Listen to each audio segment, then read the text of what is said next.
It's one thing for a longtime member of a team to retire. It's another thing when that retirement is because of an imparable and likely fatal cancer.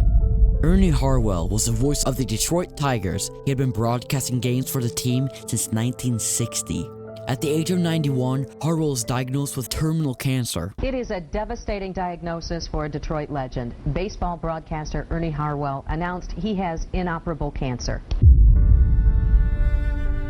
When he spoke on the night of one video, he wasn't just retiring, he was literally saying goodbye, which is such a sad thing to see. Ernie Harwell passed away on May 4th, 2010.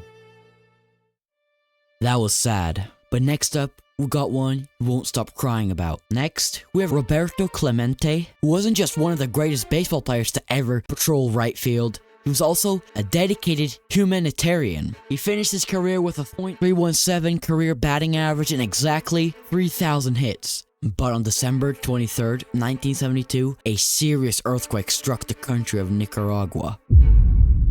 Clemente, a dedicated believer in helping the less fortunate, was determined to help those plagued by this disaster. When he learned that several planes carrying relief supplies had been diverted by corrupt government officials in Nicaragua, he decided to take matters into his own hands. His flight, which was overloaded with relief supplies, took off from Puerto Rico on December 31st, 1972, and crashed into the ocean shortly thereafter. His body was never found, but his story and life have served as an emotional inspiration ever since. You don't want to click off yet, because next up, we have Aaron Boone. It was Game 7 of the 2003 ALCS, a showdown between two old rivals and two of baseball's oldest franchises. The Red Sox and Yankees were in a winner-take-all game, with a trip to the World Series on the line. Following the improbable Yankee comeback to tie the game in the 8th inning, the game was knotted at 5-5. Then, Aaron Boone sent a towering blast into left field stands off of Red Sox relief pitcher Tim Wakefield, which gave the Yankees the win and the ticket to the World Series as well. Game 7.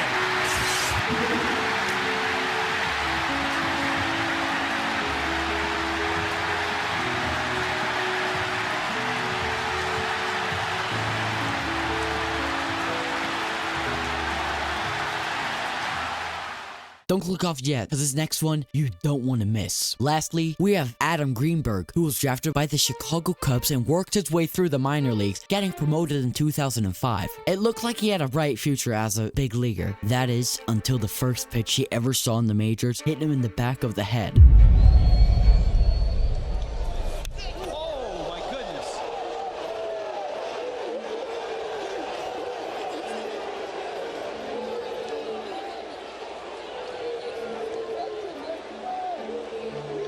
Let's hope he's okay. He suffered a severe concussion and spent the rest of the year on the DL. Greenberg suffered from vertigo, headaches, nausea, double vision, and dizziness. He returned to the minor leagues in 2006, but his numbers fell, and after stints in the Dodgers, Angels, and Royals minor league systems, he ended up in the independent leagues. After 4 years with the Bridgeport Bluefish, it was becoming clear that Greenberg would never get back to the big leagues. That is, until the Miami Marlins, the team Greenberg was facing when he was hit in the head, signed him to a one-day contract in order to give him a chance to have a proper MLB at-bat, which he had earned way back in 2005 but never got. It was a great gesture by the Marlins. Unfortunately, he struck out 3 pitches, but at least Greenberg got his official MLB at-bat.